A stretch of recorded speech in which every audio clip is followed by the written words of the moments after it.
Hi hello నమస్తే. ఈరోజు మన వంటల కార్యక్రమంలో తోటకూర వేపుడు రండి చేద్దాం. తోటకూర వేపుడే కదా. తోటకూర కాడలు అంటే దీన్ని తెలుగులో ఏం చెప్తారు?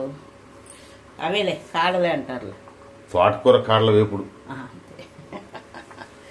ఇప్పుడు మనం తోటకూర తెచ్చుకుంటాం కదా షాప్లోని, కూరగాయల మార్కెట్లో నుంచి. అవి కొంచెం పెద్ద పెద్దగా ఉన్నాయనుకోండి, ఆ కాడలు మీరు వేస్ట్ చేయొద్దు. ఇలా కట్ చేసుకుని కూర చేసుకున్నారంటే చాలా బాగుంటుంది. నిన్న తోటకూర తెచ్చాను, ఆ కాడలు బాగున్నాయి కాబట్టి కట్ చేసి ఉంచాను. ఇవాళ ఇది కూర చేసి చూపిస్తాను. మీరు కూడా ఇవి వేస్ట్ చేసుకోకుండా ఇలాగే చేసుకోండి, చాలా బాగుంటుంది. మరి సన్నగా ఈ సైజులో ఉండాలన్నమాట. సన్నగా ఉంటే కూడా టేస్ట్ గా ఉంటాయి, కొంచెం లావుగా ఉన్నాయంటే ఇంకొంచెం బాగుంటాయి అన్నమాట. దేని వేస్ట్ చేయకూడదు. తోటకూర మాత్రం వండుకునేసి కాడలు చాలా మంది వేస్ట్ చేసేస్తారు. అలా చేయకుండా ఇలా కట్ చేసుకొని కూర చేసుకున్నారంటే బాగుంటుంది. చూడండి, ఇప్పుడు వేపు వేసుకుందాం.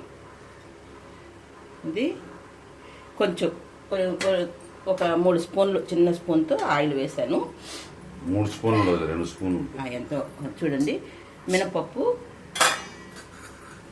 కొంచెం శనగపప్పు, తాలింపుకి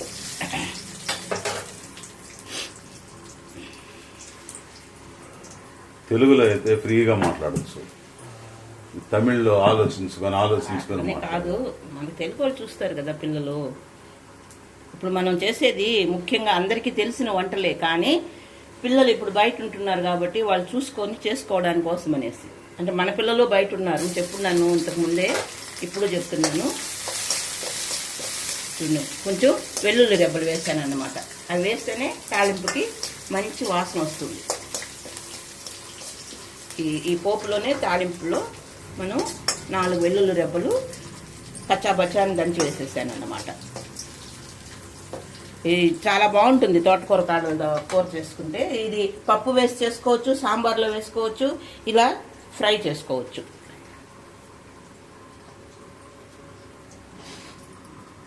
ఇవి ఎర్ర తోటకూర. ఇందులో 2 రకాలు ఉంటాయి. తెల్ల ఆకుకూర ఒకటి వస్తుంది, ఈ మధ్య రెడ్ కలర్ లో వచ్చే ఒక ఆకుకూర ఉంది. 2 రకాల తోటకూర ఉందన్నమాట. ఏదైనా బాగుంటుంది. ఏదైనా మీరు సన్న కాడలు అయితే కూడా మీరు వేస్ట్ చేసుకోకండి. ఇలా కట్ చేసుకొని తాలింపు చేసుకోండి. దీనికి కొంచెం ఉల్లిపాయలు వేస్తున్నాం. ఉల్లిపాయలు కూడా 4 మగ్గబెట్టేసి, కరివేపాకు. ఇందుకు టమోటాలు అవన్నీ అవసరం లేదు, ఉల్లిపాయలు మాత్రం వేసుకోవాలి. ఇంకొంచెం ఉల్లిపాయ కావాలంటే కూడా వేసుకోవచ్చు. నేను ఒక్కటే వేసాను, మీరు కావాలంటే ఇంకొకటి కూడా వేసుకోవచ్చు. వేసుకోవచ్చు. ఇప్పుడు ఇవి ఇందులో వేసాను.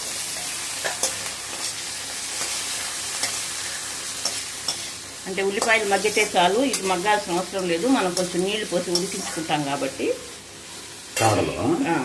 ఇవి మరి మగ్గాల్సిన అవసరం లేదు. ఇప్పుడు దీనికి తగినంత ఉప్పు, కారం వేసుకుందాం. ఇందులోనే చూసారా, ఆ కారం దీనికి తగినంత ఉప్పు, కళ్ళు. అంటే కొందరు సాల్ట్ వాడుకుంటారు, వాళ్ళకి తెలుసు కాబట్టి దాని ప్రకారం వేసుకుంటారు. మిరప్పొడి, పసుపు పొడి వేసుకుందాం. చూసారా కారం. ఈ కారం అనేది ధనియాలు వేసి మిక్స్ చేసి కొట్టించుండే కారం కాబట్టి ఒకే కారం, ధనియాల పొడి అవసరం లేదు. మన ఆంధ్రాలో అంతా మిక్సింగ్ చేసి కొట్టించుకుంటారు కాదు, ఉత్త కారం పట్టించుకుంటారు. ధనియాల పొడి పక్కన పెట్టుకొని కావాలన్న దానికి ధనియాల పొడి యూజ్ చేసుకుంటారు, లేదంటే ఉత్త కారంతోనే చేసుకుంటారు. మనం మాత్రం ధనియాలు ఇదిగోండి, కొంచెం నీళ్లు వేయాలి, ఉడకాలి కదా ఇది. అందుకోసం అనేసి ఒక అర గ్లాస్ నీళ్ళు పోసాను అన్నమాట. ఇది సన్నగా స్టవ్ వచ్చి సిమ్లో పెట్టుకోండి. మరీ సిమ్ కాదు, మీడియం ఫ్లేమ్లో పెట్టి ఉడికించుకోండి. ఇది ఉడకాలి. ఇంట్లో చెప్పేదా, ఇవి కొంచెం వేరుశనగ పప్పులు. ఇవి పచ్చగా ఇలా రాయిలో వేసి 1-2గా కొట్టి అందులో వేసుకునేసేయాలన్నమాట.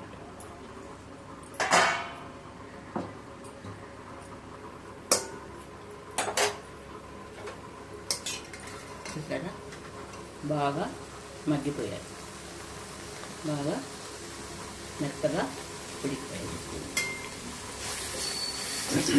మెత్తగా ఉడికించుకోవాలి మీరు, ఒక 10 నిమిషాలు అవుతుంది. మరీ మీడియం ఫ్లేమ్ స్లోగా చేయకండి, హైలోనే పెట్టకండి. మీడియం ఫ్లేమ్లో అయితే మనం పోసే నీళ్ళకి అది ఉడకడానికి కరెక్ట్గా ఉంటుంది. చెప్పాను కదా, వేరుశనగ పప్పులు ఇలా 1-2 కప్పులు చేసుకొని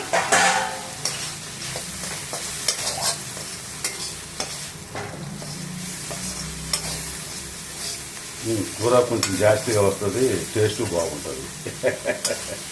టేస్ట్ కోసం ఎక్కువగా వస్తుందో తక్కువ వస్తుందని కాదు, వేసామంటే బాగా టేస్ట్గా ఉంటుంది. మీరు స్కిప్ చేయకుండా చూడండి నేను ఎలా చేశానో.